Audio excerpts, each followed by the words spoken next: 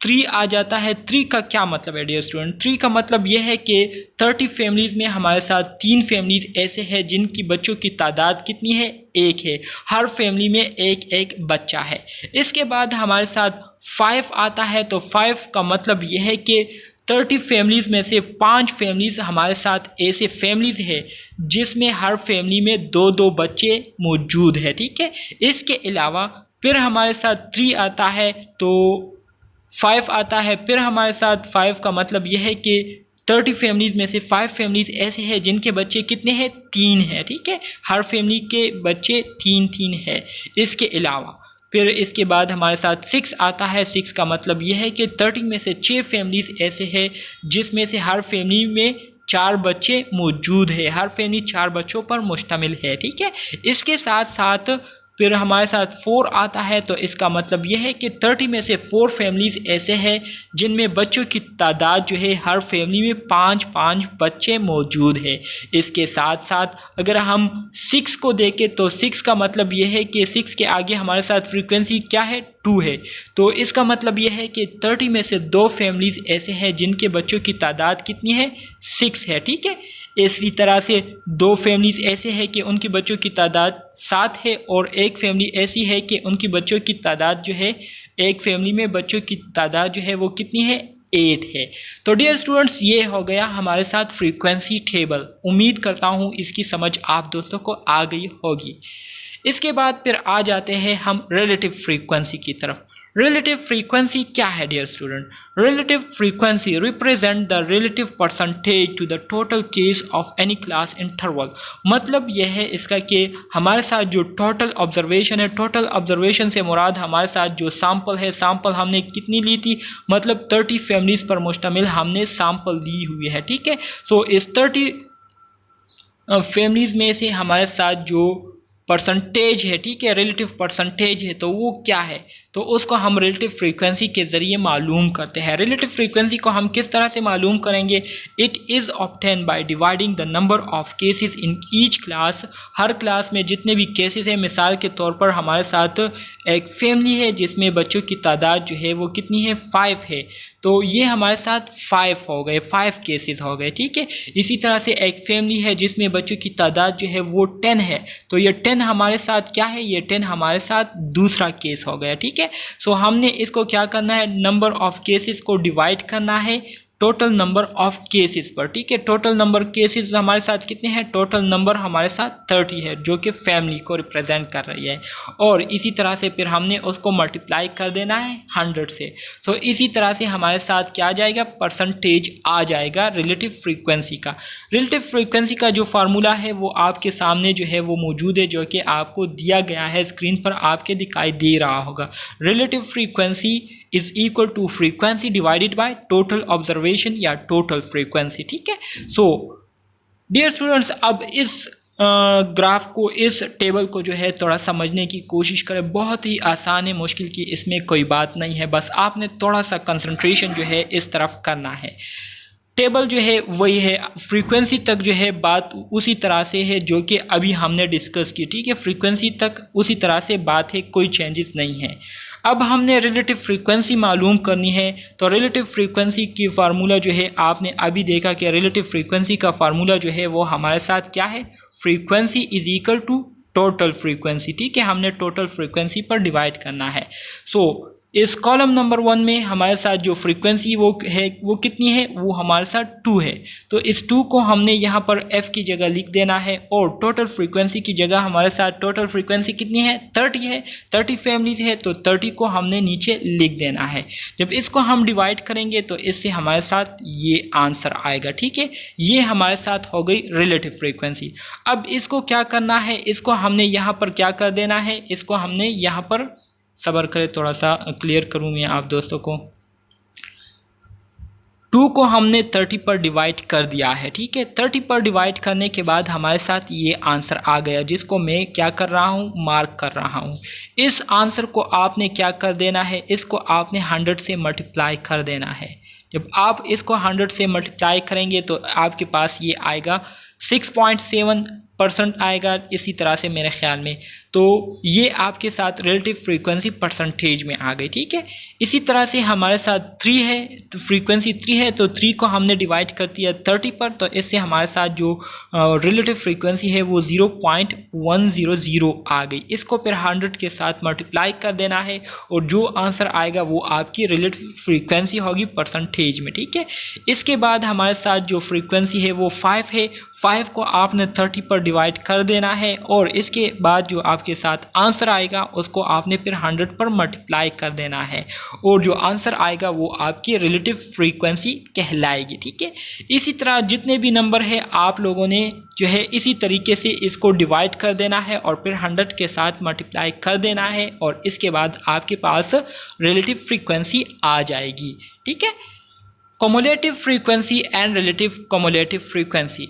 Dear students, अब ये थोड़ा सा जो है इस पर आपने थोड़ा सा और कंसंट्रेशन देना है। बहुत ही आसान है, मुश्किल की इसमें भी कोई बात नहीं है, बहुत ही आसान है, लेकिन आपने जो है थोड़ा सा कंसंट्रेशन इसको ज़्यादा देना है, ठीक है। अब डियर स्टूडेंट्स, हमने जो है रिलेटिव फ्रीक्वेंसी तक जो है हमारा टेबल जो है बिल्कुल उसी तरह से है जो कि अभी हमने इससे पहले डिस्कस कर दिया, ठीक है। रिलेटिव फ्रीक्वेंसी तक जो है आपके साथ डेटा उसी तरह से आएगा। इसके बाद हमारे साथ 2 चीज़ें और ऐड होती है, एक हमारे साथ कम्युलेटिव फ्रीक्वेंसी होती है और दूसरे हमारे साथ cumulative relative frequency. Cumulative frequency किसे कहते हैं? कम्युलेटिव फ्रीक्वेंसी की अगर डिफिनीशन में आप दोस्तों को करूं तो सम ऑफ प्रीवियस रिलेटिव फ्रीक्वेंसी, मतलब जो प्रीवियस रिलेटिव फ्रीक्वेंसी थी जो हमारे साथ ये है, ठीक है, इसको आपने ऐड कर देना है, ठीक है, प्लस करंट रिलेटिव फ्रीक्वेंसी, और जो करंट रिलेटिव फ्रीक्वेंसी है उसको आपने ऐड कर लेना है, तो इससे आपके पास आ जाएगा कम्युलेटिव फ्रीक्वेंसी, ठीक है डियर स्टूडेंट। तो इसमें आपने क्या करना है, इसके यूजुअली हमारे साथ 2 मेथड्स हैं, ठीक है, लेकिन यहाँ पर आपको जो है सिंपल मेथड बताया गया है, वो दूसरा मेथड भी मैं आपको अभी यहाँ पर मेंशन करूँगा, लेकिन पहले इसको समझते हैं, ठीक है। यहाँ पर रिलेटिव फ्रीक्वेंसी तक तो हमारे साथ बात वही पुरानी है, ठीक है। कम्युलेटिव फ्रीक्वेंसी की तरफ आ गए। कम्युलेटिव फ्रीक्वेंसी में हमने दोबारा उस फ्रीक्वेंसी को क्या करना है, लिख देना है, ठीक है। जब हम इस फ्रीक्वेंसी को लिखेंगे तो इससे क्या आएगा, हमने जो है ये फ्रीक्वेंसी का जो डेटा है इसको दोबारा हमने कम्युलेटिव फ्रीक्वेंसी में लिख देना है, ठीक है। जब कम्युलेटिव फ्रीक्वेंसी में हम इसको लिख देंगे तो इसके बाद फिर हम आ जाएंगे कम्युलेटिव रिलेटिव फ्रीक्वेंसी की तरफ। सो इसमें हमने क्या करना है, फिर उसी तरह से करना है, 2 को डिवाइड करना है 30 पर और इसके बाद फिर उससे जो आंसर आएगा उसको हमने मल्टीप्लाई करना है 100 पर, तो इससे हमारे साथ कम्युलेटिव रिलेटिव चिल्ड्रन फ्रीक्वेंसी आएगी, ठीक है। एक तो ये हमारे साथ तरीका हो गया जो कि मैंने आपको इससे पहले स्लाइड में बता दिया, ठीक है, कि हमने क्या करना है, मल्टीप्लाई कर देना है फिर इसको। इसी तरह से 5 को डिवाइड कर दिया 30 पर, इससे हमारे साथ जो आंसर आया उसको फिर हमने 100 पर मल्टीप्लाई किया और उससे हमारे साथ ये आंसर आ गया 16.7%, ठीक है। इसी तरह से 10/30 को हमने क्या किया, 10/30 को हमने डिवाइड किया 30 पर और इससे हमारे साथ जो आंसर आया उसको हमने 100 के साथ मल्टीप्लाई किया, तो इससे हमारे साथ 33.3% आया, ठीक है। और इसी तरह करते करते ये सारे वैल्यू जब हमारे साथ आएंगे तो इसको जब हम ऐड करेंगे तो हमारे साथ 100% आएगा, ठीक है। तो ये था हमारे साथ कम्युलेटिव रिलेटिव फ्रीक्वेंसी। लेकिन इसका जो दूसरा मेथड है वो भी आपको बताता हूँ। अक्सर उस मेथड में स्टूडेंट जो है बहुत ज़्यादा कंफ्यूज हो जाते हैं और उनको पता नहीं होता कि जो नंबर आया हुआ है ये कहाँ से आया हुआ है, ठीक है। सो उसको डिस्कस करते हैं डियर स्टूडेंट्स। इस फ्रीक्वेंसी टेबल को आप ज़रा गौर से देखें, यहाँ तक जो है रिलेटिव फ्रीक्वेंसी तक जो है हमने बात को डिस्कस कर ली थी, ठीक है। अब आ जाते हैं कम्युलेटिव फ्रीक्वेंसी की तरफ। तो कम्युलेटिव फ्रीक्वेंसी में सबसे पहले जो कॉलम 1 है, तो कॉलम 1 में हमने 2 को उसी तरह से 2 लिख दिया। यहाँ पर हमारे साथ 3 है, होना तो यही चाहिए था कि यहाँ पर भी 3 होता, लेकिन हम क्या करते हैं, इस 2 को क्या करते हैं, इस 3 के साथ 8 कर देते हैं और हमारे साथ आंसर आ जाता है 5,